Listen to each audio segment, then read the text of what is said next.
Bienvenue à tous au journal sur CamNews 24. Au sommet de cette édition d'information, c'est désormais officiel. Le Cameroun pourra d'ici novembre prochain raffiner 3,5 tonnes de pétrole par an. L'annonce est du résultat de l'exécution du projet d'extension et de modernisation de ces équipements entrepris par la Société nationale de raffinage.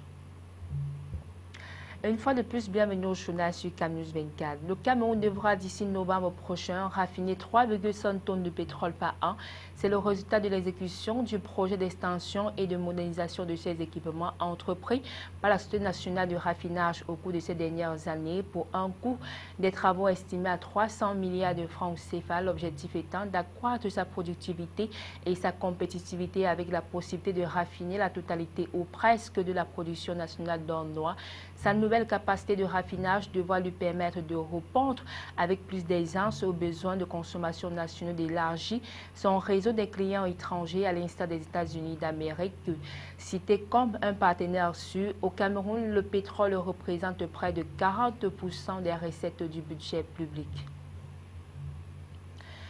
Activité dans les collectivités territoriales décentralisées, la commune d'arrondissement de Douala 2e a procédé ce jeudi 9 juin à la remise des prix à 3 meilleurs élèves des écoles publiques, des écoles primaires publiques et confessionnelles de sa circonscription administrative. C'était à l'occasion de la journée de l'excellence scolaire qui en est à sa 9e édition. La cérémonie était une fois de plus placée sur le haut patronage du préfet du département du Vouri. Le compte rendu de Josué Ngonga, Donna Anuzwa.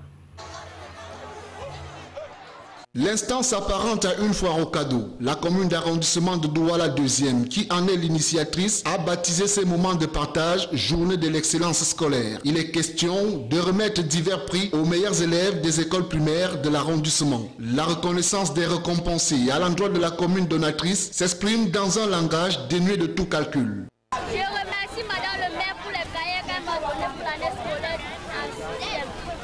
Je remercie Madame le maire avec le qu'elle m'a donné. Je m'appelle Fanwata Tsumeve. Je remercie Madame le maire pour les cadeaux qu'elle m'a donnés pour l'année scolaire. Pour que ça me sert en 6e. Merci Madame le maire. La commune de Douala 2e, au-delà de ses missions premières, place aussi au centre de ses préoccupations la petite enfance dont la réussite, sinon l'avenir, repose sur l'encadrement que lui aura donné l'élite gouvernante. Les objectifs recherchés, c'est de faire le culte, c'est de promouvoir le culte de l'excellence dans notre commune et d'avoir des enfants bien éduqués, bien préparés afin d'affronter l'avenir et surtout de préparer leur propre avenir. Donc nous aurons au cours de l'année de la remise du paquet minimum, nous pouvons déjà vous dire qu'est-ce que cette journée a déjà produit comme fruit dans notre commune. En cette 9e édition de la journée de l'excellence scolaire, ils sont plus de 3000 élèves des écoles primaires publiques et confessionnelles de l'arrondissement de Douala 2e à avoir reçu des lots constitués pour la plupart des fournitures scolaires. De quoi alléger la tâche aux parents appelés à préparer dès aujourd'hui la prochaine rentrée scolaire. Lutte contre la grippe aviaire, la salle de conférence de la Chambre d'agriculture, des pêches et des forêts du Cameroun, délégation du littoral, a servi de cadre ce 9 juin 2016 à une rencontre de concertation entre les autorités et les éleveurs sur la prévention et la lutte contre cette dangereuse maladie de la volaille. Le point avec Éric Ticheux et Benoît Dormont. Vigilance dans les marchés, ne pas commercialiser la volaille venant des zones suspectes, observer les mouvements de la volaille en se rassurant de leur origine, acheter la volaille uniquement chez les commerçants détenteurs d'un certificat sanitaire et vétérinaire et surtout respecter les consignes données par les agents du Minepia. C'est l'alerte donnée par le gouvernement pour prévenir et lutter contre la propagation de la grippe aviaire sur l'ensemble du territoire national.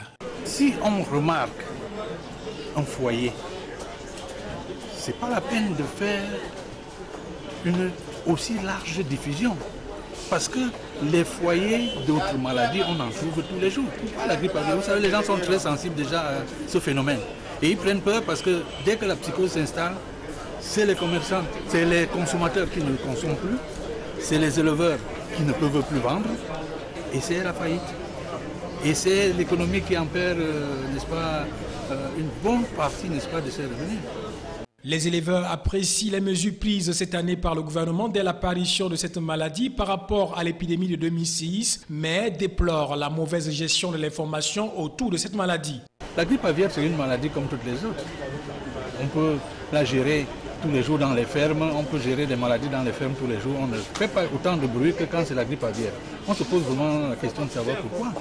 La grippe aviaire qui a fait son apparition dans le département du Foundi au centre et le Kounkin à l'ouest est une maladie dangereuse car elle peut tuer toutes les volailles d'une ferme. Elle peut se propager rapidement dans le pays et dans certains cas contaminer l'homme et entraîner la mort. Santé toujours, un atelier d'engagement politique organisé par le Cameroun et l'Université de Californie Davis s'est tenu à Douala. Les assises de ce jeudi visent à améliorer l'efficacité et la rentabilité des interventions de lutte contre les carences en micronutriments au Cameroun. Plus de précisions avec Donna Anouzoa et Josué Ngonga. La lutte contre les carences en micronutriments passe par les meilleurs choix de paquets d'intervention et la prise en compte des variations régionales situées dans le temps et dans un contexte de ressources limitées. Et c'est pour aider bon nombre de pays dans ce combat que la Fondation Hélène Keller International travaille avec l'Université de Californie Davis à développer des outils permettant de modéliser l'efficacité des différentes interventions actuelles possibles. Et c'est dans cette mouvance que le Cameroun a été choisi comme pays pilote pour le développement de ces outils à cause de sa diversité et de la disponibilité de données d'enquête sur les apports nutritionnels. On a collecté les données pour savoir exactement qui souffre de quoi et où. La deuxième des choses qui est en cours, c'est qu'on a commencé à intervenir et on se dit où est-ce qu'on en est.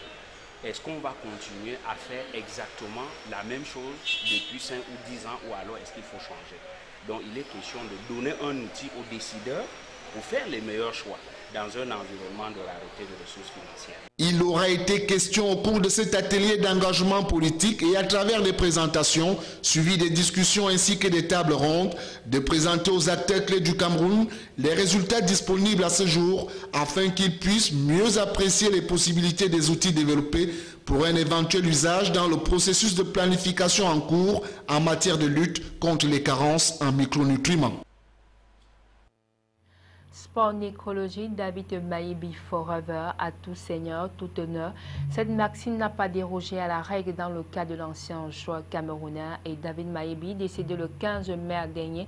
La mise en biais à l'hôpital de l'ancien sociétaire de l'Union de Douala, vice-président à l'Africa Foot et président du SINAFOC, a drainé une foule immense au rang desquels les autorités civiles et des grandes figures du football camerounais. Sur les visages, l'émotion était profonde. Colin Bekatal, Josué Ngonga. L'établissement hospitalier de la garnison à Douala a connu une effervescence particulière ce 9 juin 2016 à l'occasion de la mise en bière de David Mayebi, décédé le 15 mai dernier à Yaoundé. Impossible de concilier la clarté du ciel de cette matinée avec le caractère sombre de la circonstance. Le dernier hommage à l'ancien sociétaire de l'Union de Douala a mobilisé une foule importante. Autour de la dépouille, des visages assombris des autorités civiles, militaires et bien entendu ceux de la grande famille du football camerounais. C'est un véritable choc pour l'Africa Foot, le SINAFOC et l'Union de Douala. Pour la veuve et ses orphelins, l'épreuve est au comble.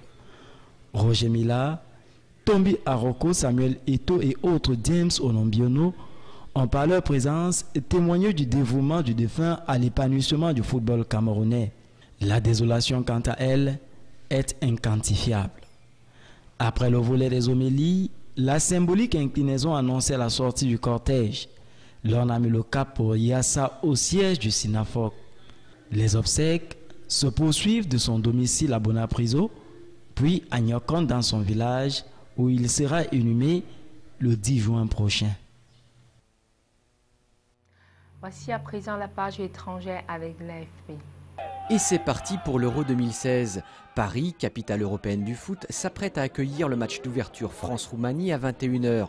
Et les supporters des Bleus étaient déjà nombreux jeudi dans la fan zone de la Tour Eiffel. La sélection roumaine, qui s'est entraînée jeudi au Stade de France, espère bien tenir tête à la France, qui rêve déjà d'une place en finale le 10 juillet et d'un sacre à domicile.